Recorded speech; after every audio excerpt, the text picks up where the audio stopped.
ආයිබෝන් ඔබෙක් වන්නේ ටෝක් 24 වැඩසටහන සමගින් ටෝක් 24 වැඩසටහන පටන් ගන්නට තත්පර කිහිපයක් විනාඩි කිහිපයක් ඉතිරිව තියෙද්දී අපිට ලැබෙනවා විශේෂ පුවතක් ජනාධිපතිවරයා නව ආණ්ඩුවකට තමන්ගේ කැමැත්ත පළ කරනවා කියලා. අපි ඒ පුවත ඔබ වෙත ගෙනාවා. පුවතෙන් අනතුරු අපි ඊට තත්පර කිහිපයකට පස්සේ ටෝක් 24 වැඩසටහන ආරම්භ කරනවා. දැන් ජනතාවට තියෙන ප්‍රශ්නය නව ආණ්ඩුවක් පිහිටුවීමට ජනාධිපතිවරයා කැමැත්ත පළ කරනවා.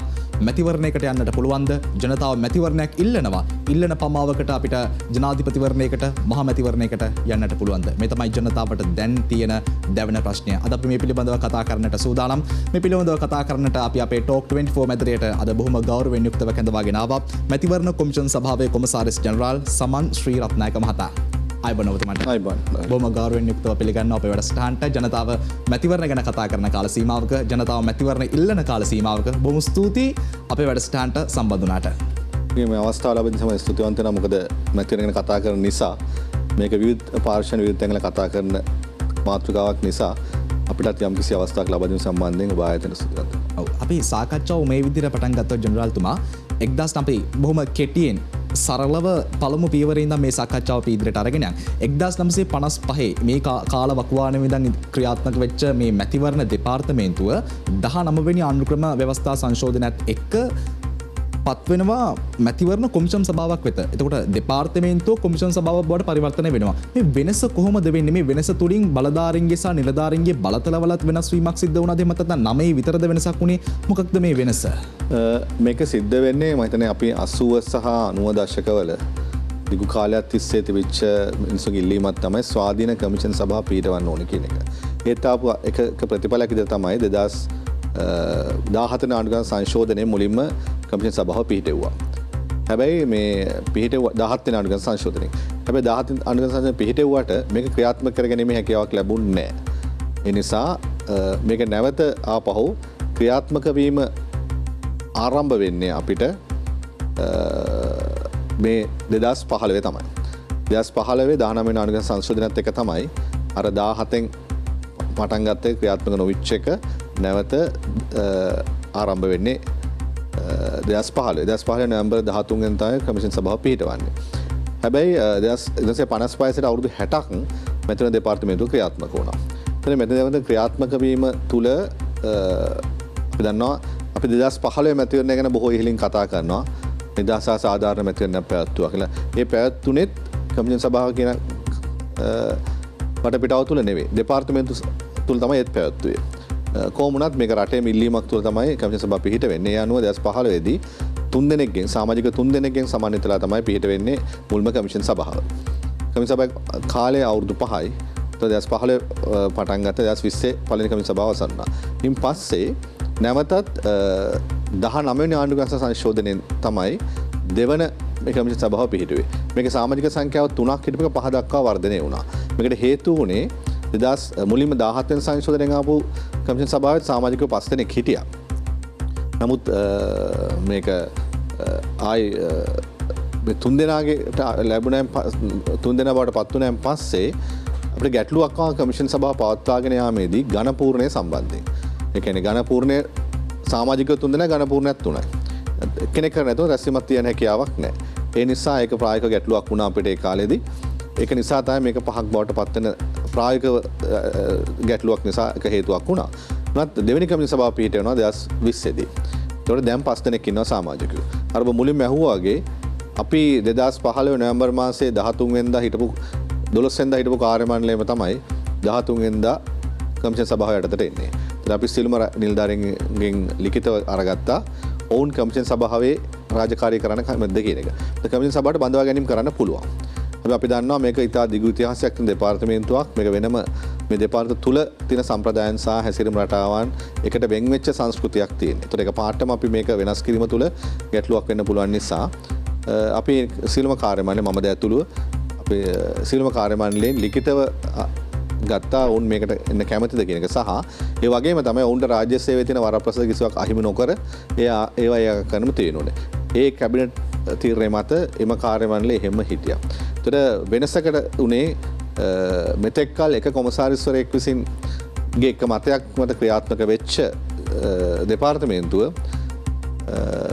කොමිෂන් සභාවක් කියලා තුන් දෙනෙක්ගේ ප්‍රතිපත්තිමය කාරණා තුන්දෙනෙක් එකඟ වෙලා ගන්න ප්‍රතිපත්ති මේ කාණිත ක්‍රියාත්මක කරන ආයතනයක් බවට පත් වෙනවා.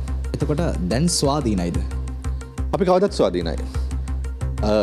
මොන කොහොම කතා කරද දෙපාර්තමේන්තු විභාගය තුලත් අපි බොහොම ස්වාධීනව. ඒකම අපිට කලින් කිව්වේ. මේ කමිෂන් සභාව කියන කතන්දරයක් නැති කාලයක තමයි දෙපාර්තමේන්තු කාලේ තමයි 2015 පාර්ලිමේන්තු මැතිවරණ ලෝකේ හැමතැනම පිළිගත්තා. බොහොම ඉතාම ස්වාධීන. ඉතාම ස්වාධීනයි අපි කවදත් ඒ සම්බන්ධයෙන් කිසිදු ගැටලුවක් නැහැ. ඕන තැනක සහතික වෙන්න පුළුවන් අපගේ කාර්ය මණ්ඩලයේ සම්බන්ධයෙන් ඒ සහතිකය දෙන්න පුළුවන්. අපි කොහොමත් ස්වාධීනයි. ඒතකොට දැන් 19 වෙනි ආණ්ඩුක්‍රම ව්‍යවස්ථාවෙන් කොමිෂන් සභාව ස්ථාපිත වෙනවා. ඉතින් අනතුරුව ජෙනරාල්තුමනි 20 වෙනි ආණ්ඩුක්‍රම ව්‍යවස්ථාවට එනවා. බොහෝ දෙනෙක් කතා කරන ආණ්ඩුක්‍රම ව්‍යවස්ථාව. අද 20 වෙනි ආණ්ඩුක්‍රම ව්‍යවස්ථාවට බොහෝ දෙනෙක් තමන්ගේ දෝෂාරෝපණය එල්ල කරනවා. විධායකයට බලතල වැඩි වුණා. විධායකයා තමන්ගේ පාලනය සියතට ගත්තා. මේ 20 වෙනි ආණ්ඩුක්‍රම ව්‍යවස්ථාව තුළින් ඔබතුමන්ලගේ අමාත්‍යාංශයට යම්කිසි බලපෑමක් වුණාද? ඒ කියන්නේ ඔබතුමන්ලත් විධායකයට යටත් වුණාද? කවදත් මැතිවරණ දෙපාර්තමේන්තුව කාලෙත් අපිට අමාත්‍යවරයෙක් හිටියේ නැහැ. කිසිදු අමාත්‍යවරයෙක්ගේ යටතේ අපි බැඳිලා නැහැ. අපි වග කියන්නේ පාර්ලිමේන්තුවට සහ අධිකරණයට. එතකොට ඔය 19 සංශෝධනයේදී උනේ ඒ පත් කිරීම කරේ ආණ්ඩුක්‍රම ව්‍යවස්ථාදායක සභාව කියන එකෙන්. මේ ආණ්ඩුක්‍රම ව්‍යවස්ථාදායක සභාව සමන්විත වෙලා තිබේ 10 දෙනෙක්ගෙන් සමන්විතලා තිබ්බා. ඒක පාර්ලිමේන්තුවේ විපක්ෂ කියන්නේ ජනාධිපතිවරයාගේ ජාතික නියෝජිතය අගමැතිවරයාගේ නියෝජිතය කතානායකවරයා එවැනි කතානායකගේ ප්‍රධානත්වයෙන් එවැනි කණ්ඩායමක් එක 10 දෙනෙක්ගේ තමයි සමන්විතලා හිටියේ. ඒකෙන් 3 දෙනෙක් සිවිල් පුරවැසියන් වුණා. එතකොට සියලුම කමිෂන් සභාවල පත් කිරීම සියල්ල සිදුනේ ආකාරයෙන්. විශේෂ සංශෝධනයේ ගැටලුව මිනිස්සු චෝදනා කරන එක තමයි මේ සම්බන්ධයෙන් අර තිබිච්ච ආණ්ඩුක්‍රම ව්‍යවස්ථාදායක සභාව අයින් කළා පාර්ලිමේන්තු සභාවක් කියන එකක් හදලා.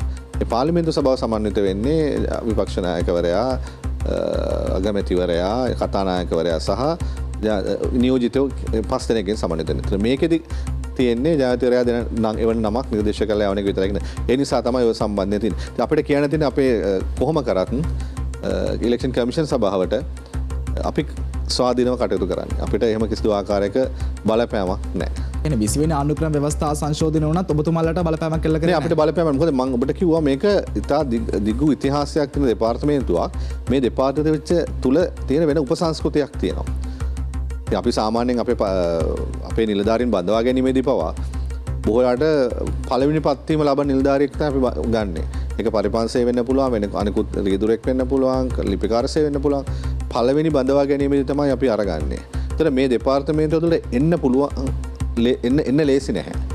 ඒ කියන්නේ රාජකාරී මට්ටමින් අපි ස්ථාන මාරුවක් අරගෙන ගියත් අපි බොහෝ වෙලාවට ඔවුන්ගේ පෞද්ගලික ලිපිගුණ ගැන පරීක්ෂා කරලා බලලා ඔවුන්ගේ පෞද්ගලික අපි හොයලා බලලා තමයි දෙපාර්තමේන්තුව අරගන්නේ. ඉතින් අපිට අවශ්‍ය වෙන්නේ මේකේ ස්වාධීනව කටයුතු කරන්න ඕනේ නේද? ඒ නිසා මේක මම කියන උපසංස්කෘතිය තුළ මේක තුළ ගොඩනැගිච්ච රටාවක් තියෙනවා. අපි හැමෝගෙම මේ චර්යාවන් සියල්ල මේකත් එක්ක අනුගත වෙලා තියෙනවා. ඒතර ඒක අපි එතෙන්දී අපි දැන් පන්සලක පල්ලියක හාමුදුරු කෙනෙක් පාද කෙනෙක් ඒ කෙනෙක්ගේ තියෙනවනේ යම්කිසි චර්යාවන් ටිකක්. ඒ වගේ මෙතන දෙපාර්තමේන්තුවේ ගත්තත් අපිට එවැනි සංස්කෘතියක් අපේ තියෙන. ඒ නිසා අපේ නිලධාරීන්ට මේ ක්‍රමයට නිදහස් සහ සාධාරණ ස්වාධීන මැතිවරණයක් කරන්න අවශ්‍ය කරන මානසිකත්වයක් කොන්ද තියෙනවා. එතකොට ජනරාල්තුමනි දැන් 2019 මැතිවරණය ගැන ඔබතුමා සාකච්ඡාව ආරම්භයේදීම සඳහන් කරා. ඒතකොට 2019 ජනාධිපතිවරණයේදී ද්විත්ව පුරවැසිභාවයේ සහිත ගෝඨාභය රාජපක්ෂ මහත්තයාට නොමිනේෂන් එක හම්බ වෙනවා. මේක කොහොමද දකින්නේ ඔබතුමා? බොහෝ රට කතා වෙන මාධ්‍යයක් තමයි අපි කරන්නේ විධායක කාර්යයක්. අපි මෙතන රජයේ අමාත්‍යාංශ ගත්තත් මෙතන දෙපාර්තමේන්තුව කමිෂන් සභාවක් ගත්තත් අපි කියන්නේ විධායකයේ කාර්යයක්. විධායකයේ කරන්නේ ව්‍යවස්ථාදායකයෙකු විසින් සම්මත කරන ලද නීතීන් ක්‍රියාත්මක කිරීම කරන්නේ. ඒතර පාර්ලිමේන්තුවේ සම්මත කරන ලද නීතීන් තමයි අපි විධායකයට ක්‍රියාත්මක කරන්නේ. අපි දරන්නේ සියලුම අමාත්‍යාංශ ජාති ලේකම්වරයාගේ සිට සියලුම ලේකම්වරු කරන්නේ ඒ කාර්යභාරය. ඒතර අපිට හිතෙන දෙයක් විධායකයට අපිට ඕන දෙයක් කරන්න බෑ. මොකද හේතුව විධායකයේ වැසස අධිකරණය කියන එක මේ තුන තියෙන්නේ චෙක් ඇන්ඩ් බැලන්ස් තියෙන්නේ මේ අතර. සංවරණ සන්තුලන න්‍යාය තුළ තියෙන්නේ. මේ කිනකට ස්වාධීනත්වයක් තියෙනවා. ඒතර ව්‍යවස්ථාදායකයේ ගත්ත තීරණයක් විධායකයට ඕන විදිහට කරන්න බෑ. ඒතර අපි මැතිවරණ පවත්වන්නේ ව්‍යවස්ථාදායකයේ සම්මත කරගත්ත නීති වලට අනුකූලව. මේ මැතිවරණ වර්ග අපි 5ක් කරනවා. මේ මැතිවරණ උදාහරණයක් ගත්තොත් අපි දැන් ජනාධිපතිවරණය ගත්තොත් 1981 අංක 15 කියන ජනාධිපතිවරයා තෝරාපත් කරගෙන පනත. පාර්ලිමේන්තුවක 1981 අංක 1 කියන පාර්ලිමේන්තු මැතිවරණ පනත. ජනාධිපතිවරණය ගත්තොත් 1981 අංක 7 කියන ජනාධිපතිවරණ පනත. පළාත් සභාව ගත්තොත් පළාත් සභාව 1988 අංක 2 කියන පනත දැන් ඒක සංශෝධන 2017 අංක 16න් ඊළඟට පළාත් පාලන ගත්තොත් අපි ඉස්ලාම් කරේ 262 අධිකාරිය කියලා මුල්ම රාජාණ්ඩු අපි ලංකා රාජාණ්ඩු කාලේ තිබුණ යාව පනතක් අපි අධිකාරික ක්‍රියාත්මක කරේ. ඒක වෙනස් වුණා 2017 අංක 16 කියන එකට. හරි. එතකොට මේ අපි කරන්නේ මේ මේක ව්‍යවස්ථාදායකගේ හදපු නීතියක්. එතකොට මේ සම්පූර්ණ මැතිවරණය පවත්වාගෙන යාමට අවශ්‍ය කරන නීත්‍යානුකූල පසුබිම මේ ලියවිලි වල තියෙනවා. අපි මැතිවරණයක් ප්‍රකාශයට පත් කරපු මොහොතේ සිට ප්‍රතිඵල ප්‍රකාශයට පත් කළා ගැසට් නිවේදනයක් මගින් ප්‍රකාශයට පත් කළා මාස 6ක් යනතෙක් අධිකරණ ක්‍රියාමාර්ගයකට යන අවස්ථාව දක්වා මේ සමස්ත ක්‍රියාවලිය තුළම අපිට අනුගමනය කරන්න කොහොමද කියන එක ගරු පාර්ලිමේන්තුවේ සම්මත කරපු නීතිය තුළ තමයි තියෙන්නේ.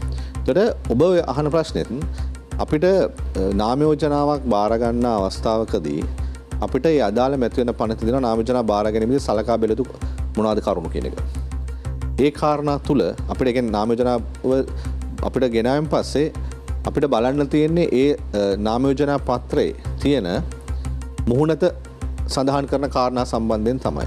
එහි අභ්‍යන්තරයට ගිහිල්ලා අපිට ඉන්වෙස්ටිගේෂන් කරන්න බෑ. අපිට පරීක්ෂණ කරලා බාර ගැනීමේ හැකියාවක් නැහැ. ඔය කිසිම නාම යෝජනා කිසිම මැතිවරණ පන්තක නාම යෝජනා බාර ගැනීම සම්බන්ධයෙන් අපිට කිසිම විදිහට එහෙම ඉන්වෙස්ටිගේෂන් එකක් ගන්න. උදාහරණයක් කිව්වොත් දැන් ඔබ දන්නවා අපි බැංකුවකට ගිහිල්ලා අපේ සල්ලි ගන්න ගියොත් අපේ අත්සන ඔවුන් පරීක්ෂා කරලා බලනවා. දැන් නම් තාක්ෂණයේ හින්දා කම්පියුටර් එකෙන් බලනවා. ඉස්සර අපිට මතක අර කාඩ් වගේක් තියෙනවා. ඕක අර මේ කළු පාට මේ ටෝච් ලාම්පු කොට අල්ලලා බලනවා සිග්නේචර් එක හරියද කියන එක. එතකොට බැංකුවට පුළුවන් ඉන්වෙස්ටිගේෂන් එකක් ගන්න එතන කරන්න. නමුත් අපිට යම්කිසි දේශපාලන පක්ෂයක ලේකම්වරයාගේ අස්සන ගහනවා. ඒ අස්සන පරීක්ෂා කරන්න බෑ අපිට ක්‍රමවේද දෙයක් නැහැ. ඒතර නාම යෝජනාවේ Tamanගේ කැමැත්ත ප්‍රකාශ කළා. අපේක්ෂකයෝ අත්සන් කරලා තිනවා. ඒ අත්සන එයාගෙමද කියලා මේ අපිට ඉන්වෙස්ටිගේෂන් කිරීමේ හැකියාවක් නැහැ. අපිට පැහැදිලිව සඳහන් කරලා තියෙන කාරණා ටික තියෙනවා. එතකොට ඒ අනුව තමයි අපි නාම යෝජනා බාරගන්නේ. එයින් පරිබාහිරව කාරණාවක් තියෙනවා නම් ඒ සම්බන්ධයෙන් අපි විධායක විදිහට අපි කරන්නේ ව්‍යවස්ථාදායකේ නීතිය ක්‍රියාත්මක කරන එක. ඒතර යම් කිසි දෙයකට එයින් පරිබාහිර අපිට දෙයක් කරන්න හැකියාවක්. එතකොට මේ මැතිවරණ කොමිෂන් සභාව කියන්නේ ජෙනරාල්තුමනි මේ තව කට්ටිය ව්‍යවස්ථාදායකේ කියන දේ ඒ රූල් එකටම යන එහෙම පිරසක්ද? ව්‍යවස්ථා මෙතන කමිෂන් සභාව කිව්වත් ඕනම කමිෂන් සභාවක් ක්‍රියාත්මක වෙන නීතියක් තුලනේ.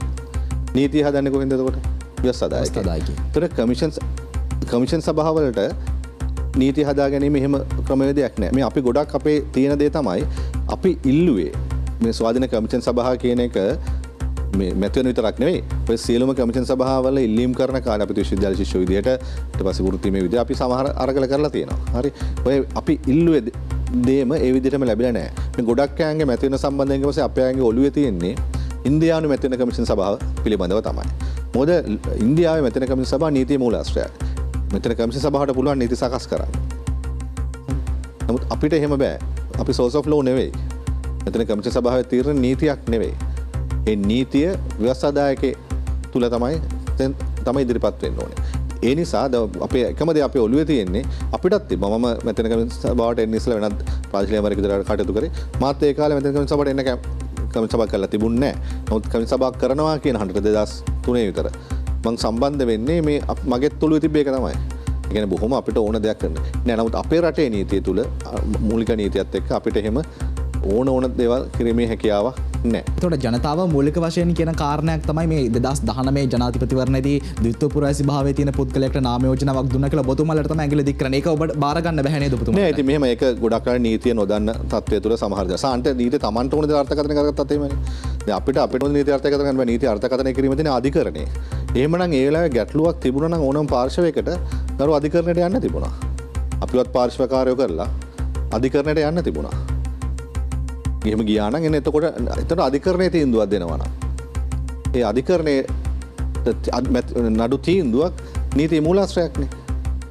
හරි. ඔබතුමාව මේතනින් මේ විදිහට නවත්තලා මම එනවා වර්තමානයේ තියෙන මේ දේශපාලන අස්ථාවරභාවයේ අර්බුදය ඔබතුමා දකින්න කොහමද? දැන් මේ වෙනකොට අපේ රටේ ගත්තොත් එහෙම ඇත්තටම ප්‍රශ්න තුනක් තියෙනවා. එකක් තමයි දේශපාලන අස්ථාවරභාවය. දෙවෙනි කාරණාව ආර්ථික වශයෙන් තියෙන අස්ථාවරභාවය. තුන සමාජීය අස්ථාවරභාවය. මේ කාරණා තුන තියෙන්නේ. එතකොට මේ කාරණා තුන එකිනෙකට පැටලෙවිලා තියෙන්නේ. එකක් ගලවලා අනිත් එකෙන් විසඳුම් හොයන්න යන පුළුවන් තත්යකට නෑ දැන් තියෙන තත්ත්වය. දැන් මේක මේ තුනම එකිනෙකට පැටලිච්ච තත්වයක් තියෙනවා. මේක එක්තරා අවධියක තිබ්බා ආර්ථික ප්‍රශ්නේ විසඳගත්තා නම් සමාජීය ප්‍රශ්නයක් ඇති වෙන්නේ නැහැ අද. හරි. එතකොට ඒ සමාජීය ප්‍රශ්නේ ආවේ නැත්නම් සමහර දේශපාලන අස්ථාවරභාවය ගැන කතා කරන්න නැති වෙන්න පුළුවන්. ඒතර අපිට පටන් ගත්ත තැනක් හිතා ගන්න තිබ්බ ආර්ථිකය. නමුත් දැන් තියෙන මේක පැටලලා තියෙන්නේ. දැන් මේක කොහෙන්ද නූල මේ අදින්න ඕනේ කියන එක සම්බන්ධයෙන් මේ කෙනෙක්ට පැටලලා තියෙනවා. ඒ හින්දා මේ ගැටලු තුනට පැහැදිලිව විසඳුම අවශ්‍ය වෙනවා. හරි. රට ස්ථාවර වීමට නම්. පැහැදිලිවම දැන් නූල් බෝලයක් වගේ මේක පැටලිලාන තියෙන්නේ. මම දැන් මේ පැටලිච්ච තැන සම්බන්ධ කරන ඔබතුමාගේ කලින් පිළිතුරත් එක්ක මේ පැටලීමට 2019 ඔබතුමාලා කිව්ව නිදහස් කිව්ව සාධාරණයි කිව්ව ඒ ජනාධිපතිවරණය මේ පැටලීමට හේතුවක් වුණාද? ජාතිවරයේදී කරන්නේ විධායකය තෝරා ගැනීමනේ. එතකොට අපි කරන්නේ මැතිවරණ පැවැත්වීම. මේ රටේ මහජනතාව ඡන්දදායකයෝ ඡන්දේ දාලා තමන්ගේ විධායකය තෝරගත්තා. ඒතර විධායකය විධායකයෙකුට කටයුතු කරගෙන යනවා. ඒතර ඊට පස්සේ 2020 මැතිවරණයේදී ව්‍යවස්ථාදායකය තෝරගත්තා. ව්‍යවස්ථාදායකය කටයුතු කරනවා. හරි. ඒතර මෙතන ගැටලුව තියෙන්නේ ඔය අපිට කිසිම අපේ අතින් කිසිදු ආකාරයක වරදක් වෙලා නැහැ ඔය සම්බන්ධයෙන්. මම අර කිව්වාගේ අපි මිනිස්සුන්ට ව්‍යවස්ථාදායකයට නියෝජිතව තෝරගන්න අවශ්‍ය කියන අවස්ථාව අපි මැතිවරණය පැවැත්තුවා. විධායකයට තෝරගන්න ඕන කියලා අපි මැතිවරණය පැවැත්තුවා. හරි. ඒ කාරණා විතර අපි කරේ. අපිට එම තනතුරු සහ එම දේවල් බාරගන්න පුද්ගලයන්ගේ ක්‍රියාකලාප සම්බන්ධයෙන් ඍජුවම අපිට ඍජුනේ වක්‍රවක්වත් අපිට වක්කීම බාරගන්න වෙන්නේ නැහැ. මොකද හේතුව අපි කරන්නේ මේ තියෙන ක්‍රියාවලියේ එක පුරුකක් විතරයි. අපි යාන්ත්‍රණය ක්‍රියාත්මක කිරීම විතරයි අපි කරන්නේ. ඒ කරලා අපි එතනින් පස්සේ අපි ආ කවුද කියලා අපි හොයන්න දෙයක් නැහැ අපිට. අපිට බලයකුත් නැහැ අපිට එහෙම මේ අවසරයක් නීතියක් කිසි දෙයක් නැහැ. ඔව් දැන් මේ දක්වා අපේ මේ කෙටි සාකච්ඡාව තුළ මට ඕන කරන පිළිතුරු ටික ලැබුණා. මම හිතන්නේ මට ඇත්තටම මුකහා ගන්නට ඕන උනේ මේ මැතිවරණ කොමිෂන් සභාවේ තියෙන ස්වාධීනත්වය. ඔබතුමාගේ පිළිතුරු වලින් පැහැදිලි ඔබතුමාලා වෙනම ආයතනයක් මේක ස්වාධීන ආයතනයක්. එහෙනම් කවුද වැරද්ද කරේ? කොතනද වැරදුනේ? කතා කරමු ඊට පෙර අතෝ සූදානම් කෙටි විරාමයක් ලබා ගන්න.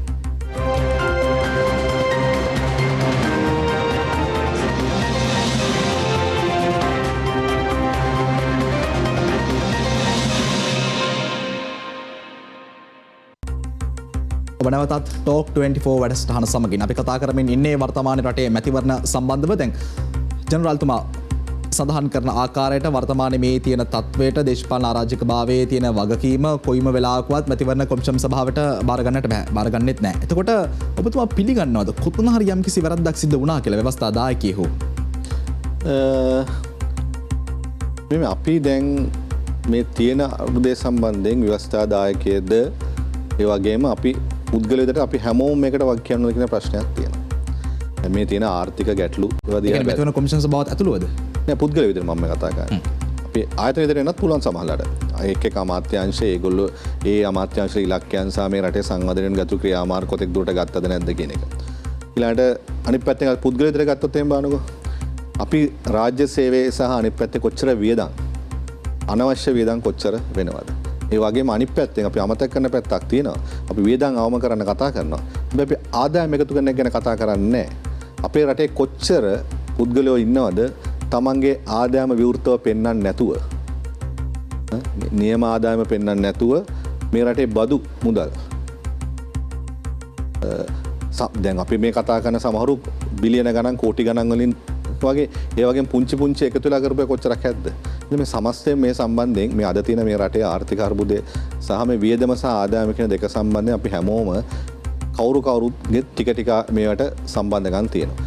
එක සියලුම පුරවැසි විදිහට ගත්තොත් මම දකිනවා අපි හැමෝගෙම මෙතන අඩුපාඩුකම් තියෙනවා මේ රට. මේ රට මේ අවුරුදු ගණනාවක තිබිච්ච එකතු වෙලා ඇවිල්ලා මේ මොහොතකදී පිපිරා යාමක් තමයි මම නම් දකින්නේ ආර්ථික පැත්තෙන් විශේෂයෙන්ම කොවිඩ් තත්ත්වය තුල මේක සමහරට කොවිඩ් තත්ත්වය අපේ රටට අභාග්‍යයක් වුවත් මම හිතනවා ආර්ථිකය පැත්තේ මේ වෙච්ච පිපිරීමට ඒක මතුවෙන්න හේතු උනේත් ඒක වෙන්නේ නැති කියලා. එතකොට ජනරාල්තුමනි දැන් මට දැනගන්න ඕනි පැහැදිලි කාරණය තමයි දැන් වර්තමානයේ දේශපාලනික අරාජික භාවයක් නිර්මාණය වෙලා තියෙනවානේ. මේකට එදා මේ වර්තමානයේ ඉන්න මේ ආණ්ඩුව වග කියන්න ඕනේද? මං කිව්ව එක තමයි මේ රටේ තියෙන අස්ථාවරභාවය සම්බන්ධයෙන් අපි මේක කාලයක් තිස්සේ එන දෙයක් නෙමේක. කාලයක් තිස්සේ පුද්ගල ඛණ්ඩ විවිධ පාර්ශ්වන එකතුවක් තියෙන්නේ මේ. අවසානයේ පුපුරායමක් මට්ටමට ඇවිල්ලා තියෙන්නේ. මේ පුපුරායම පිළිබඳව එක මගේ COVID-19 තත්ත්වය තුල අපි සියල්ල මේකට බැර කර ගියාට ඒක එක්තරා ප්‍රධාන කාරණාවක් වුණා මේ මොහොතේ. සමහරලාට දිගින් දිගටම අවුරුදු ගාණක් වැහි යන්න තිබිච්ච දේවල් අපි ඉන්න ආර්ථික අර්බුදේ මතුවෙන බලපාපු කාරණාවක් වෙන්න පුළුවන්. ජනාධිපති ඔබ තවමත් මට ඍජුව පිළිතුරු ලබා දෙන්න. මම අහන්නේ 2019 ජනාධිපතිවරණයේ ජනතාවට වැරදුනාද? නෑ අපිට එහෙම කියන්න බෑ. මොකද හේතුව මේ රටේ මූලික නීතිය ආණ්ඩුක්‍රම ව්‍යවස්ථාවේ පැහැදිලිව තියෙනවා. තමන්ට ඕනම විශ්වාසයක් දරන්න ආගමක් ලබ්ධියක් විශ්වාසයක් දරන්න අයිතියක් තියෙනවා. තමන්ට කැමති දේශපාලන පක්ෂයකට වැඩ කරන්න පුළුවන් අයිතියක් තියෙනවා. තමන්ගේ දේශපාලන මතය ප්‍රකාශ කරන්න පුළුවන් තියෙනවා. ඒ අනුව මිනිස්සුන්ට නිදහසේ තමන්ගේ අවස්ථාව තියෙනවා. ඒතර අපි මැතිවරණයක් තුලින් කරන්නේ ඒ ව්‍යවස්ථාදායකය සහ විධායකය කියන ඒවට වගේම පළාත් පාලන සහ පළාත් සභාවේ සභිකයන් ඒ තෝරාපත් කර ගැනීමේදී පුද්ගලයන්ගේ ඒ හඬ ඒ අවස්ථාව දෙන එකනේ කරන්නේ. ඉතින් අපේ රටේ දැන් ගත්තොත් අපේ තියෙන නියුත ප්‍රාන්තවාදීනේ අපි වෙනුවෙන් නියුතෙක් කියන එක. විධායකයෙක් ක්‍රියාත්මක කරන අපි ඔක්කොටම බෑ නිසා අපි නියුතෙක් අපවත් කරලා තියෙනවා. ව්‍යවස්ථාදායකේ නීති හදන අපි ඔක්කොටම යන්න බෑ. ඒක අපි 225කට සීමා කරලා මූලික නීතියෙන් මේවා කරලා අපි ඒකට යවලා තියෙනවා. එතන මේ නියුතේ යවන එකේ වගකීම තියෙන්නේ ඒ කාරණාව කරන්නේ ඡන්දදායකයෝ. එතකොට ඔවුන්ට ඔවුන්ගේ විශ්වාසය, ඔවුන් අදහන දේ, ඔවුන් විශ්වාස කරන දේ, ඔවුන්ගේ ප්‍රාර්ථනාවන්, ඔවුන්ගේ බලාපොරොත්තු ඉලක්ක මොනම කාරණා තුල ඔවුන්ට නිදහසේ ඔවුන් ගිහලා ඡන්දය පාවිච්චි කරන්න පුළුවන්. ඉතින් අපි ඉලෙක්ෂන් කමිෂනේදී අපි කරලා තියෙන්නේ ඔවුන්ට ඒ නිදහස ලබා දෙන එක තමයි කරේ. එතකොට ඉතින් මේගොල්ලෝ ඡන්දය පාවිච්චි කරලා තියෙනවා. ඒ අනුව ඒ කටයුතු කරලා තියෙනවා. ඔව් එතකොට දැන් රටේ වර්තමාන ජනතාවගේ එකම පැතුම සහ ප්‍රාර්ථනය තමයි මැතිවරණයකට යන්න ඕනේ කියන කාරණේ. අපි බොහොම රුජුව කතා කරොත් ජනරාල්තුමනි පවතින තත්ත්වයේ උඩ අපිට මැතිවරණයකට යන්නට පුළුවන්ද? මැතිවරණයක් පවත්වන්න අපිට ප්‍රධාන කාරණාව අපි මම කියන්නේ ඔබට පනත අපි අපේ මූලික ලියවිලා ආණ්ඩුක්‍රම ව්‍යවස්ථා මූලික නීති. ඊට අමතරව අපි මැතිවරණ ඡන්ද ලියාපදිංචි කිරීම. ඡන්දමය ලියාපදිංචි කිරීම පනත. ඊට අමතරව මැතිවරණ පහට දාලා 55 තමයි අපි ක්‍රියාත්මක කරන්නේ. ඒත් අපිට මැතිවරණයක් පවත්වන්න වෙන්නේ මේ තියෙන නීතිමය රාමුන් තුල. එතකොට දැන්ට ගත්තොත් අපිට ජනාධිපතිවරණයක් පවත්වන්න අපිට හැකියාවක් නැහැ. නීතිමය හැකියාවක් නැහැ. අපි කිව්ව ජනාධිපතිවරයා ඉල්ලාස් වුණා කියලා. ඒත් තියෙන්නේ ඉතුරු කාලය සඳහා ජනාධිපතිවරයෙක් පත් කිරීම තමයි ව්‍යවස්ථාදායකයෙකු තුලින්. ඉතුරු කාලය උදාහරණයක් ගත්තොත් ඩී.බී. ජින්දක මහත්මයා ප්‍රේමදාස මහත්මයා මියගිය අවස්ථාවේ ඩී.බී. ජින්දක මහත්මයා ඉතුරු කාලයට පත් වුණේ. එවැනි දැන්වොත් අපිට වෙන ඉතුරු කාලය සඳහා ජනාධිපතිවරයෙක් ඒ පාර්ලිමේන්තු ව්‍යවස්ථාවයෙන් තෝරගන්න ඒක නීතියේ තියෙන මූලික නීතිය. මම නීතිය කියන එක වගන්ති වලින් කියන එක මේ බොහොම තාක්ෂණික කාරණාවක්, සරල කාරණාවක් මම ඔය කිව්වේ. ඊළාට පාර්ලිමේන්තුව විසිරවන්න පුළුවන් වෙනවා ජනාධිපතිවරයාට අවුරුදු 2කමාරකට පස්සේ. පාර්ලිමේන්තු මැතිවරණ තිබ්බේ 2020 අගෝස්තු මාසේ පස්සේ. එතන මේකට අවුරුදු 2කමාර පිරෙන්නේ 2023 මාර්තු පෙබරවාරි විතර. හරි. ඒතර ඊට කලින් ජනාධිපතිවරයාට පාර්ලිමේන්තුව විසිරීමේ හැකියාවක් නැහැ. ඒතර එහෙම විසිරවන්නේ නැතුව පාර්ලිමේන්තුවක් අපිට පාර්ලිමේන්තුවේ තියෙන හැකියාවක් නැහැ. පාර්ලිමේන්තුව විසිරවලා ඊළඟට විසිරීමේ නියෝජනයත් සමගම නැවත ඡන්දය පවත්වන දිනේ ප්‍රකාශයට පත් කරන්න ඕන. ඒතර ඒ කාරණාවට ඉඩ කඩක් නැහැ. ඒතර පාර්ලිමේන්තුව නැත්තම් පුළුවන් පාර්ලිමේන්තුව තුල ඔවුන්ම යෝජනා ගෙනලා ඔවුන්ට පාර්ලිමේන්තුවේ සියලුම සභිකයන් ඉල්ලාස් වුණොත් එහෙම ඊළඟට එතනින් එහාට පාර්ලිමේන්තුව විසිරුව හරින්න කියන යෝජනාව සමග ප්‍රොක්ලමේෂන් එකක් ගෙනාවොත් එතන අපිට ගැටලුවක්. ඒතර අපිට මැතිවරණයක් තියන්න පුළුවන්. එතකොට අපිට මැතිවරණයක් තියන්න පුළුවන් තියෙන ඔන්න ඔය නීතිමය සීමාව තුල. එතකොට ජනරාල්තුමනි අපිට ජනාධිපතිවරණයක් නැවෙට මහමැතිවරණයකටවත් යන්න බැරි වේද මේ? මට මහමැතිවරණ සම්බන්ධව මම කිව්වේ. මහමැතිවරණයක් තියන්න පුළුවන් වෙන්නේ අපිට ජනාධිපතිවරයාට පුළුවන් ඕනනම් පාර්ලිමේන්තුව විසිරවන්න. හැබැයි යාට නිකන් විසිරවන්න බෑ. අවුරුදු 2කමාරක් ගිහිල්ලා තියෙනවා. 19 සංශෝධනයේ අවුරුදු 4කමාරක්. මේක 20න් 2කමාර කරා. ඒ 2කමාර පිරෙන්නේ 2023 පෙබරවාරි. ඔව්. හරි. ඒකද පුංචි බාධා කිරීමක් කරන නමුත් ඊයේ අනුර කුමාර දිසානායක මහත්මයා කියනවා මේ පවතින තත්ත්වයේ උඩ අපිට මහමැතිවරණයකට යන්නට පුළුවන් කියලා. අපි අනුර කුමාර දිසානායක මහත්මයාගේ කතාව බලලම නැවත සාකච්ඡාවට එකතු වෙමු. ඉතාමත් ඉක්මනින් මහමැතිවරණයකට යා යුතුයි. මොකද ජනතාවට නව ජනවරමක් කරහා නව පාලනයක් ගොඩනගා ගැනීමට අවස්ථාවක් ලබා දීමකින් තොරව මේකට ස්ථාවර විසඳුමක් ලැබෙන්නේ නැහැ. මොකද මේ රටේ පවතින ආර්ථික තත්ත්වයත් එක්ක මැතිවරණයකට යන්න බෑ. මා කියන්නේ ඔය ඡන්දයකට යන්න නම් යන්නේ බිලියන 13යි. රුපියල් බිලියන 13යි. පහුගිය ජනවාරි මාසේ 5 වෙනිදා බැසිල් රාජපක්ෂගේ පැකේජ් එක රුපියල් බිලියන 239යි. මා දැක්ක ගොඩක් මාණ්ඩල නිලධාරීන් ප්‍රකාශයට පත් කරමින් තිබෙනවා. ඔවුන් නැටුප් නැතිව වැඩ කරන්නත් ලෑස්ති කියලා. ඒ වගේම මේ තියෙන තත්ත්වයේ අඩුම තරමේ මාසෙකමාරකමත් ස්ථාවර ලෙස විසඳෙනවා. නිකන් හිතුවා. දැන් ගත්තොත් මොකද වෙලා තියෙන්නේ? පහුගිය අප්‍රේල් මාසේ 3 වෙනිදා පාර්ලිමේන්තුව කැඳවුනට බොහෝ අය බලාපොරොත්තු වුණා එදා විසඳෙයි කියලා. ඒකේ ඇතුලේ විසඳින්නේ නැහැ. ඊට පස්සේ ඊළඟ පාර්ලිමේන්තු වාරය හිතුවා ආයෙ විසඳෙයි කියලා. දැන් ඊළඟ පාර්ලිමේන්තුවේ මේ මාසේ 4. එතකොටත් මාසයකට වඩා වැඩි කාලයක් ගත වෙලා. ඒ නිසා මේ අස්ථාවරභාවයෙන් ස්ථීර ලෙස ස්ථාවරභාවයකට එන්න නම් ජනතාවගේ ජන කැමැත්තෙන් නව පාලනයක් ගොඩනගා ගත යුතුයි. ඒ ගොඩනැගෙන පාලනයට අනිවාර්ය ලෙස ජනතාව අවස්ථාවක් ලබා දෙනවා අවුරුද්දක් එකහමාරක් මේ ප්‍රශ්න විසඳීම සඳහා.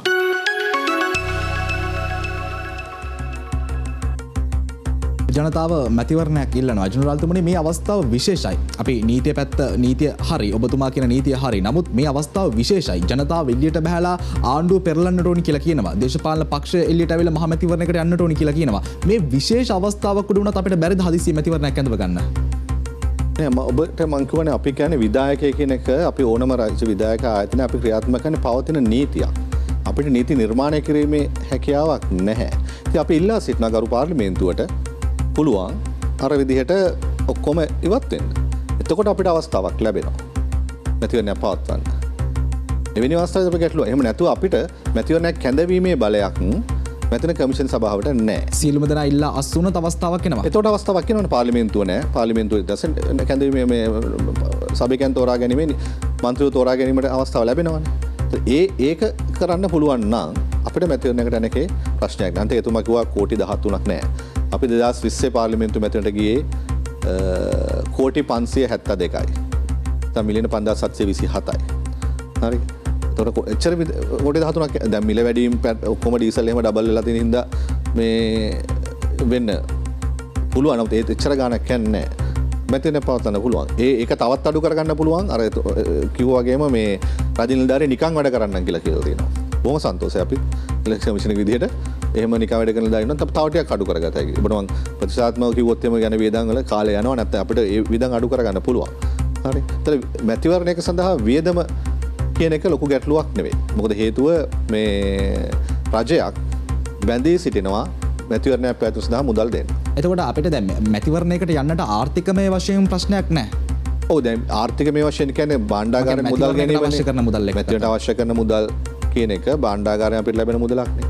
ඒක සමහරට මේ දැන් ඊයේ චක්ලයක නිකුත් සමහර දේවල් සීමා කරන්න කියලා. එවැනි දේවල් සීමා කරලා රටේ අවශ්‍යතාවය මැතිවරණයක් නම් මැතිවරණයකට වියදම් කරන එක මේ භාණ්ඩාගාරයට ගැටලුවක් වෙන එකක් නෑ. එතකොට අපිට ප්‍රශ්නය තියෙන්නේ නෛතික වශයෙන් අපිට මැතිවරණයකට යන්නට බැහැ කියන කතන්දරය. අපි නෛතික ගැටලුවක අපි ඉන්නේ. නෛතික නීතිමය වශයෙන් අපි මම කියන්නේ මේක අපි මේ නීතිමය ආයතනයක් නේ. අපිට අපේ පෞද්ගලික මතය ඔක නෙවෙන්න පුළුවන්. නමුත් අපි ආයතනයක් විදිහට ගත්තාන් පස්සේ අපිට එතෙන්දී අපි ක්‍රියාත්මක කරන්න නීතියක් තියෙන්න ඕනේ. නීතියක් නැතුව ක්‍රියාත්මක වුණොත් මෙතන ඉල්ලන පාර්ශව වගේම ඊට පස්සේ කියයි මේක අපි වෙනස් දෙයක් කරා කියලා. ඔව් එතකොට දැන් ගෝල්ඩ් ෆේස් පිටියට ඇවිල්ලාද බොහොමයක් දෙන ජනතාව කෑ ගහනවා දේශපාලන පක්ෂ කතා කරනවා මේගොල්ලන්ට දෙන්නට තියෙන හොඳම උත්තරය 225ම සියලුම දෙනා අයින් වුණොත් පමණයි අපිට මැතිවරණයකට යන්න පුළුවන්. ඔව් මැතිවරණයක් සම්බන්ධයෙන් අපිට තියෙන එක තමයි දැන්. මොකද ජාතික රටත් විසිරවන්න බෑ. ඔව් නීති අනුකූලව. එතකොට ජෙනරාල්තුමනි ඉතිහාසයේ මේ වගේ හදිසි මැතිවරණ තිබිලා නැද්ද? ඇටේ ඒක හදිසි මෙවැනි මැතිවරණයක් නෙවෙයි. ඒක රාජසන කතාව පෙරදිච්ච හින්දා ඊළඟට මාස 3කින් විතර මැතිවරණයක් තිබ්බා. අපිට මැතිවරණයක් තියෙන එකේදී ඒ රටේ ඒ මැතිවරණයක් තියන්න සුසු වාතාවරණය තියෙනවා නම් අපිට ඒක ගැටලුවක් නෑ. මොකද මැතිවරණයක් පවත්වද්දී අපේක්ෂකයෝ තරම් කරන දේශපාලන පක්ෂ අපේක්ෂකයන්ට වගේම ඡන්දදායකයටත් ඒ ඡන්දය පාවිච්චි කරන්න අවශ්‍ය කරන නිදහස් වාතාවරණයක් රටේ තියෙන්න ඕනේ. අපි යුද්ධ කාලෙත් අපි මැතිවරණ කරානේ. නේ?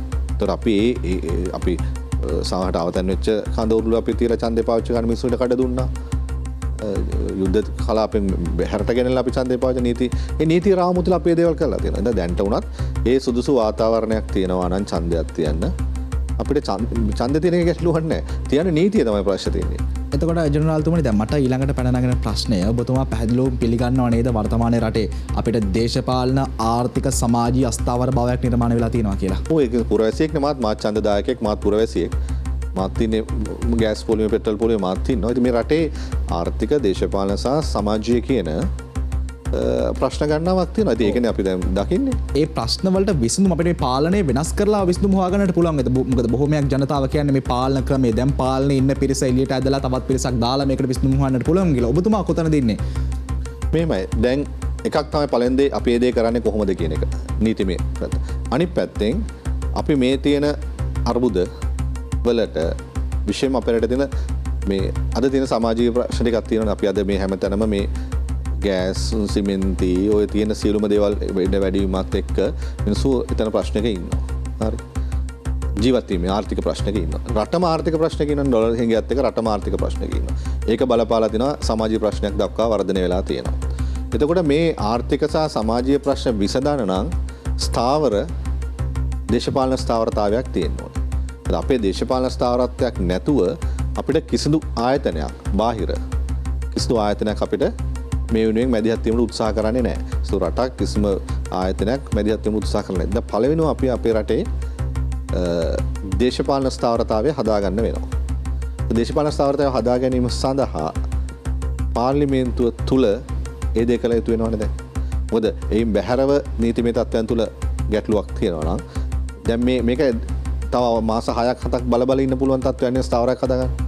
ඒ හින්දා එක්කෝ අපි මේක පාර්ලිමේන්තුව තුලින් මේ සඳහා මේ අපේ නීති හදන අපේ නියෝජිතයෝ මේ කාරණාවට කරගහන්න වෙනවා. එතෙන්දී ඔවුන් අඩු වැඩි වශයෙන් තමන්ට කැපකිරීම සහ වගකීම් බාර ගැනීම කරන්න සිද්ධ වෙයි. ඒ තත්ත්වය තුල මේ නීතිය තුල තමයි මේක අපි දකින පැත්ත අපි කමිෂන් සභාවක් විදිහට රාජ්‍ය ආයතනයක් විදිහට මේ රටේ නීතිය ක්‍රියාත්මක කරන ආයතන අපේ නීතියෙන් බැහැර දේවල් ගැන කියන්න බෑ. ඔව් එතකොට දැන් අපේ රජයේ ඔබ වක්කිවතු රජයේ සේවකයෙක්. නමුත් අපි එතනින් එළියට ඇවිල්ලා කතා කරා ඔබත් සාමාන්‍ය ඔබතුමාමයි කියන්නේ ඔබත් සාමාන්‍ය පුරවැසියෙක්. සාමාන්‍ය පුරවැසියෙක්. එතකොට ජනතාව ඉල්ලන්නේ ඉක්මන් විසඳුමක්. තෙල් පෝලිං වල ඉන්න ජනතාව, ගෑස් පෝලිමේ ඉන්න ජනතාව මේගොල්ලෝ ඉල්ලන්නේ ශනික විසඳුමක්. ජනතාවට මෙහෙම මේ පවතින නීතිමය රාමුව ඇතුලේ ශනික විසඳුමක් දෙන්නට පුළුවන් ජනරාල්තුමනි අපිට. ඒක තමයි මම දැන් පුළුවන් නම් අපි කමිෂන් සභාවට අපි යෝජනා කරා අන්තර්වාර පාලනයකට යන්න කියන එක. මේක පාර්ලිමේන්තු නියෝජනය කරන සියලුම දේශපාලන පක්ෂ. මේ රටනේ අපේනේ. මේ අපි හැමෝගෙම රට. එතන මේකේ අස්ථාවරභාවය තියෙන. එහෙනම් මේ සියලුම දේශපාලන පක්ෂ එකතු වෙලා කිසියම් අන්තර්වාර පාලනයකට යන්න කියන එක. මේ නිශ්චිත ඉලක්කයන් ටික ළඟා කරගන්න. පළවෙනි දේ මිනිස්සුගේ සමාජීය ප්‍රශ්නේ, ආර්ථික ප්‍රශ්නේ විසඳ ගන්න ඕනේ. ඒ විසඳ ගන්න ඔවුන් අතර දේශපාලන ස්ථාවරභාවයක් හදාගෙන පාර්ලිමේන්තුව ස්ථාවර කරගෙන මේ ආර්ථික සහ සමාජීය ප්‍රශ්න වලට කෙටි කාලීන විසඳුම් සොයාගන්න. ඒ අවශ්‍ය කරන ඒ විසඳුම් ටික හොයාගත්තන් පස්සේ මැතිවරණයකට යන එක සම්බන්ධයෙන් අපේ කිසිම ගැටලුවක් නැහැ. ඒ නීතිමය රාමුව තුල අපි ලෑස්ති. එතකොට ජනාධිපතිවරයා දැන් වර්තමානයේ අලුත් ආණ්ඩුවකට තමන්ගේ කැමැත්ත පළ කරලා තියෙනවා. මට හිතෙනවා ඔබතුමා කතා කරන විදිහින් එකඟයිද ඒ කැමැත්ත ඒ අදහස් පළ කිරීමට එකඟත්වයට? අපි යෝජනා කරලා තිබේ අපි පාර්ලිමේන්තුව අපි මේ කතානායකතුමාට අපි විශ්ව සියලුම මාධ්‍ය වලටත් අපි අපේ මාධ්‍ය ප්‍රකාශයත් පැහැදිලිව සඳහන් කරලා තිබුණා. අපි අන්තර්වාර පාලනයක් සඳහා එකඟයි. ඒ ගිහිල්ලා මේ කියන වැඩ පිළිවෙල තුල. හැබැයි මෙම කාල සීමාව තුල ඔබ අර මුලින් ඇහුවනේ මේක මේ කොයි කාලේ කාගේද ප්‍රශ්නේ කියන එක. නෑ මේක අපි දකින්නේ කාලයක් තිස්සේ ආපු ප්‍රශ්නයක්. දැන් මේක වෙනස් වෙන ඕන නීති දින විශේෂ මැතිවරණය සම්බන්ධයෙන්. අපි මේ වෙනකොටත් මෙතන කමිෂන් සභාව විදිහට පාර්ලිමේන්තුව තේරීම්කාරක සභාවට තේරීම්කාර සභාව තියෙන මැතිවරණ නීති සංශෝධනය සම්බන්ධයෙන් අපි ඒකට මේවා ඉදිරිපත් කරලා තියෙනවා. ඔබ මයෙන් ඇහුවා 2020 සහ පාර්ලිමේන්තු සහ ජනාධිපතිවරණය සම්බන්ධයෙන් ඔබගේ මොකක්ද කියන එක කිව්වනේ. ඒ සම්බන්ධයෙන් මිනිසුන්ගේ මතය ප්‍රකාශ කරා. හැබැයි මේ තියෙන මැතිවරණ නීති රීති නිසා සමහරලාට මිනිසුන්ගේ මතය විකෘති කරන්න, වෙනස් කරන්න පාවිච්චි වෙන අවස්ථා තියෙනවා. මාධ්‍ය වෙන්න පුළුවන්. එතන මේ මැතිවරණ විශේෂයෙන් මැතිවරණ වියදම් සම්බන්ධයෙන් ගත්තොත් දේශපාලන පක්ෂ හෝ කණ්ඩායම් විසින්, පුද්ගලයෝ විසින් වියදම් කරන මුදල ගත්තොත් එහෙම ඒ මුදල තුළ මිනිස්සුන්ගේ මනස වෙනස් කරන්න පුළුවන්.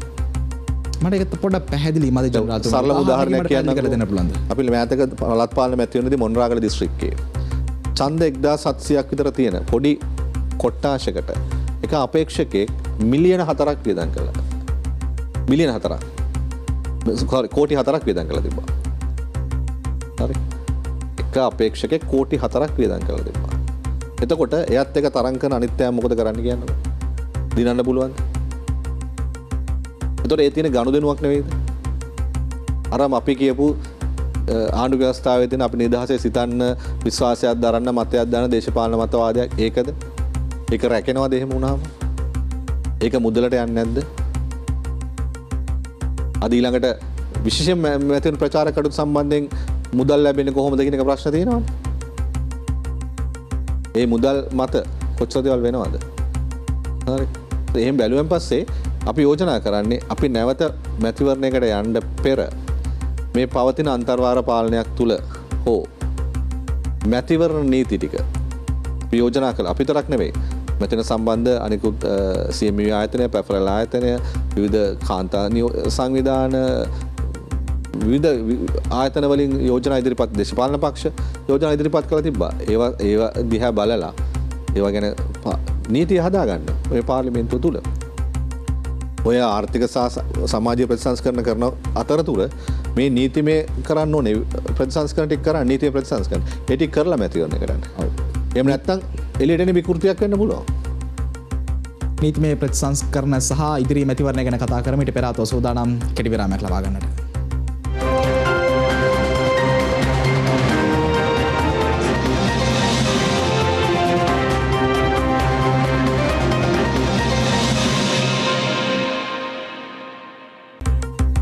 ඔබනවතත් ටෝක් 24 වැඩස්ටාන සමගින් අපි කතා කරමින් හිටියේ රටේ වර්තමානයේ පවතින නීති රීති වෙනස් වීම පිළිබඳව.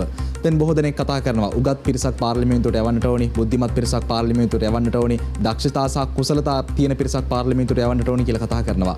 මැතිවරණ පැවැත්වීම සම්බන්ධයෙන් මේ තියෙන නීති රීති කොයි ආකාරයෙන්ද වෙනස් වෙන්නට ඕනි ජෙනරාල් තිබුණි. වෙනස් වෙන්නට ඕනිද නැද්ද මුලින්ම? නෑ අපි ඒ සම්බන්ධයෙන් යෝජනා කරලා තියෙනවා. ඔබ සඳහන් කරන විදිහට අපි දන්නා පැෆරල් ආයතනයේ මාර්තු 12 ව්‍යාපාරය තුළ මේ අපේක්ෂකයන් සඳහා යම් යම් අධ්‍යාපන සුදුසුකම් තිබිය යුතුයි කියලා ලොකු ව්‍යාපාරයක් අරන් ගියා.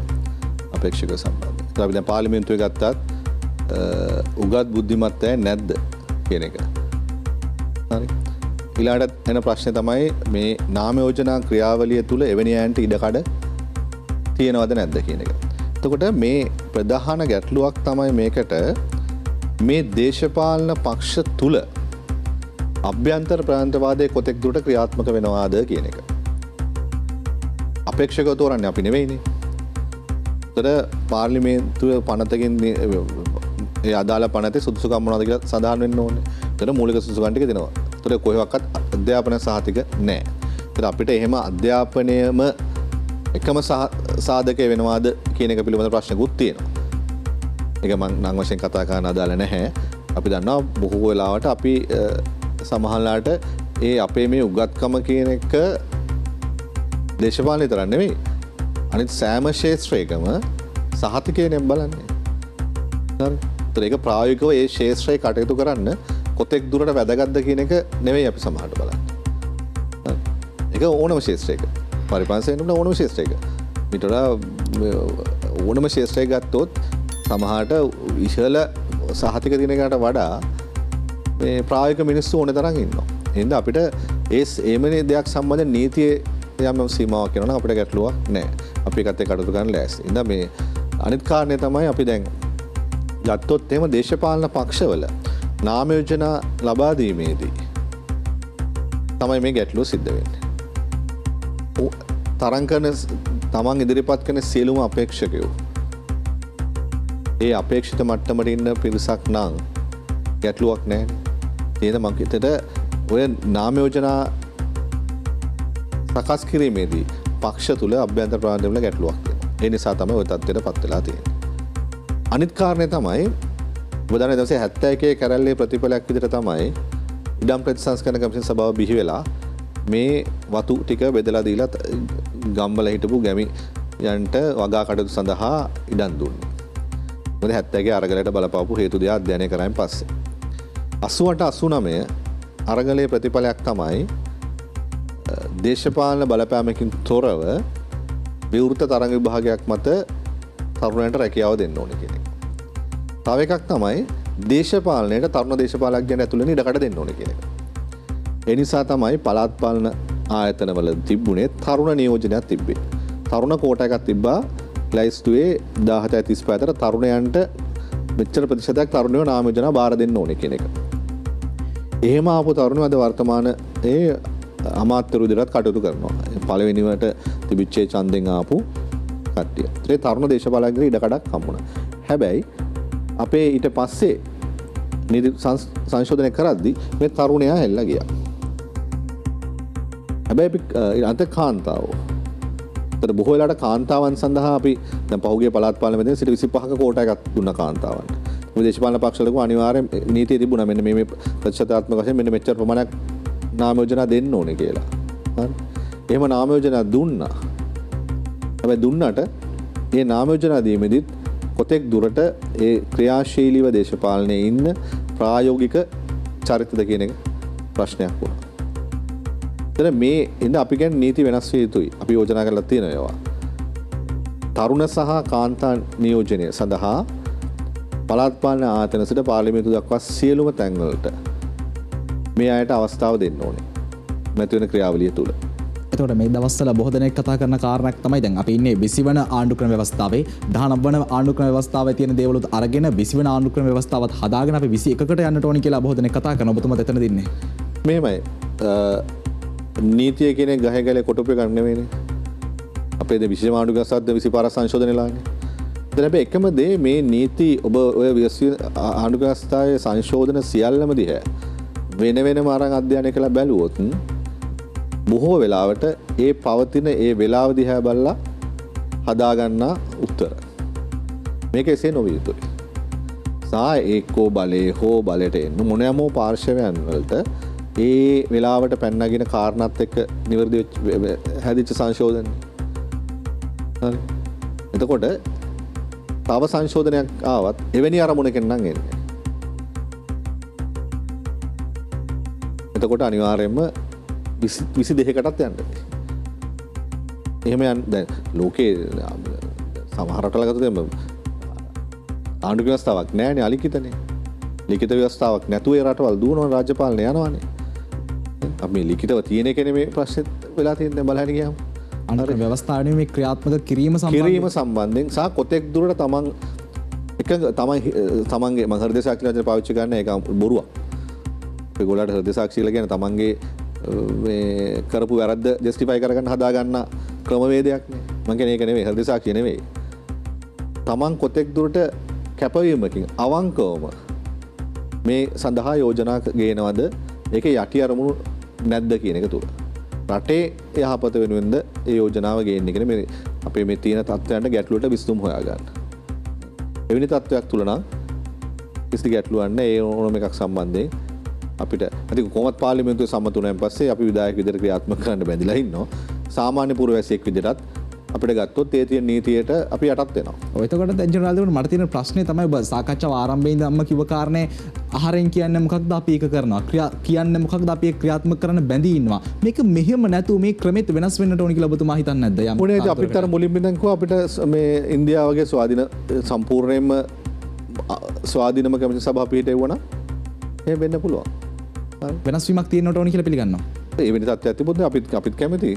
හැබැයි එකම දේ තියෙන්නේ මොන දෙයක් කරත් ඒ වෙනස් වීම උනත් මේ ආයතනයේට අවශ්‍ය ප්‍රතිපත්තිමය සංකල්ප හදා ගන්නවා මිසක් ආයතනයට පත් වෙන පුද්ගලයන්ගෙන් පුද්ගලයාට ප්‍රතිපත්ති වෙනස් වෙන්න බැරි වෙනවා. තවමත් මේ දක්වා පත්වෙච්ච කිසිම ජනාධිපතිවරයෙක් මේ පිළිබඳව මේ දේවල් ඔබතුමාලට දෙන්න සාකච්ඡා කරලා නැද්ද? නෑ අපි මේ දැන් අපි අලුත් දෙවෙනි කමිෂන් සභාව පත් වුණාන් පස්සේ අපි ගිහිල්ලා මේ යෝජනා ටික සියල්ලම බාර දුන්නා ජනාධිපතිතුමාටත් අගමැතිතුමාටත් බාර දුන්නා. ඒකේ ප්‍රතිඵලයක් විදිහට තමයි අත්‍තරම දිනේෂ් ගුණවර්ධන මහත්තයාගේ ප්‍රධානත්වයෙන් අමාත්‍යවරයාගේ ප්‍රධානත්වයෙන් විශේෂ තීරීම් කාරක සභාවක් පත් වුණේ. ඒ කටයුතු දැන් කෙරීගෙන යනවා. ඒක ඇත්තට අවසාන අධීරයේ තියෙන්නේ. ඉතින් අපි ඉල්ලන්නේ අඩුම ගානේ ඔය මේ ව්‍යවස්ථාදායක ඒ යෝජනා ටිකවත් ඒකට සිළුම පාර්ලිමේන්තුවේ සිළුම දේශපාලන පක්ෂ නායකයෝ සම්බන්ධ වුණා. උන් දන්නවා අය මොනවද කියන එක. අන්න ඒවා නිවැරදි නම් ඒවා ටිකවත් මේ පාර්ලිමේන්තුවේ මේ අන්තර්වාර පාලන කාලය තුළ සම්මත කරනවා නම් අපිට එතකොට මැති වෙනකට වඩාත් සුව පහසු වාතාවරණයක් සකස් වෙනවා ඒක. ඔව් මගේ අවසාන විනාඩි කිහිපය සහ තප්පර කිහිපය මට ඉතුරුලා තියෙන්නේ. විනාඩි කිහිපයක් විනාඩි 3:04ක් විතර කාලයක් තියෙනවා අපිට කතා කරන්නට. ජනරාල්තුමනි මට දැන් තියෙන අවසන් ප්‍රශ්නය තමයි අද රටේ ජනතාව දැවැන්ත අර්බුදයකට නිර්මාණය වෙලා තියෙනවා. ගෝල් ෆේස් පිටියේ ජනතාව ඇවිත් ඉන්නවා. මම මේ වැඩසටහනට මේ සති දෙක තුන පුරාවට වැඩසටහනට සෑම මගේ ආරත් අමුත් එක්ගෙන් ඇහුව පොදු ප්‍රශ්නය අපි අරගලේ නවත්තන්නට ඕනි කොතෙන්ට ගිහපුවාමද වගකිව යුතු රජයේ නිලධාරියෙක් ජනතාව මේ අරගලේ නවත්තන්න ඕනි ජනතාවට මොන දේවල් ලැබුණාමද මම කැමති ඔබතුමා ජනතාවගේ පාර්ශවයෙන් ඉඳන් කතා කරනවට නේද අරගලයක් කරන්නේ ජයග්‍රහණය කරන්නේ අරගලය නවත්තන්න ඕනේ එතන ඉගෙන පැහැදිලිවම දැන් ජනතාව අරගලය කරන්නේ ජනාධිපතිවරයා සහ 225 අයින් වෙන්න ඕනි කියන තැනද ඔබ කියන්නේ අයින් වුණාම නවත්තන්න ඕනි කියලාද නෑ මේ ඔය අරගලයේ ආවේ කොතනින්ද කියන්නකො ආර්ථික ප්‍රශ්න වලට පිළිතුරු වශයෙන් එතකොට අරගලේ නවතිනුනේ ඒවට විසඳුම් ලැබුණාම නමුත් ආර්ථික ප්‍රශ්නයකට පිළිතුරක් හොයමින් පටන් ගත්ත ආර්ථිකය ක්‍රමක්‍රමයෙන් දේශපාලනය කරනවා මේක නූල් බෝලයක් පැටලලා තියෙන කියන එක අපි හරියට මුලින්ම ආර්ථික ප්‍රශ්නය පැන්නගිච්ච මොහොතේ හරි අපි ඒ සඳහා ඔය කියන මැදිහත්වීම සියලුම පාර්ශවයන් වුණා නම් මේ රටේ ඔය ආර්ථික ප්‍රශ්නය කියන එක පැන්නගිච්ච මේ මුල්ම අවස්ථාවලදී විවිධ පාර්ශ්ව රටේ විවිධ තැන්වල ඔවුන්ගේ ආර්ථික ප්‍රශ්න ගැන කතා කරන්නේ. එතකොට හඬක් තිබ්බද? ඔබ අද මාධ්‍යෙන් දෙන ඉඩක් තිබුණාද ඒ කාලේ? ඒ ප්‍රශ්නෙට මුලට මේක එකතු වෙලා ආව එකක්. එදා ගොවියට තිබිච්ච ප්‍රශ්නේ කවුරුත් කතා කරේ නැහැනේ. ගොවියට තිබ්බ ප්‍රශ්නේ පොහොර ප්‍රශ්නේ ගැන පැහැදිලිවම කතා කරා. ඒක කතා කරේ කවුද? ගොවියා කතා කරා. හරිද? මං කියන්නේ ඒකයි. අපි මේ අපේ රටේ අපි එක් පාර්ශවයේ Tamanට තියෙන ප්‍රශ්නේ Taman තනි තනිව විශ්ද ගන්න යන එකනේ ගැටලුව තියෙන්නේ. ඒබ ගිහිල්ලා එකතු වෙලා දේශපාලන පන්තිය වග කියන්නට ඕනි නෑ කියන තැන ඔබතුමා අලගු කරන්නේ. නෑ ඒකනේ මං කියන්නේ. ඒ ප්‍රශ්නේ එනකොට අද කතා කරන හඬ එදා තිබ්බේ නෑනේ දේශපාලන පක්ෂවල. මේක ඔක්කොම එකතු වුණාන් පස්සේනේ. මට නම් වශයෙන් කියන්න බෑ පක්ෂය මොකද මම මේ පෞද්ගලිකව කියනවා මේ තනතුරක ඉඳන් වාඩිලා මෙතන කතා කරන හින්දා. හරි. නමුත් ඔය ප්‍රශ්න ගැන එහෙම අවංකවම ගත්තොත් ඔය හැම පක්ෂයක්ම එක හඬක් තිබුණාද එක හා සමාන. හරිද?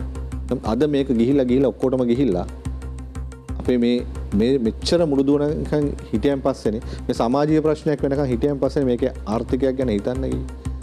ඒ කියන්නේ දේශපාලන අස්ථාවරභාවය ආවෙන් පස්සේ සමාජීය වශයෙන් ඇවිල්ලා ඒ තෙරපුම තුල දේශපාලන අස්ථාවරභාවයක් ආවේ නැත්තම් තාමත් හිතන්නේ නැහැ.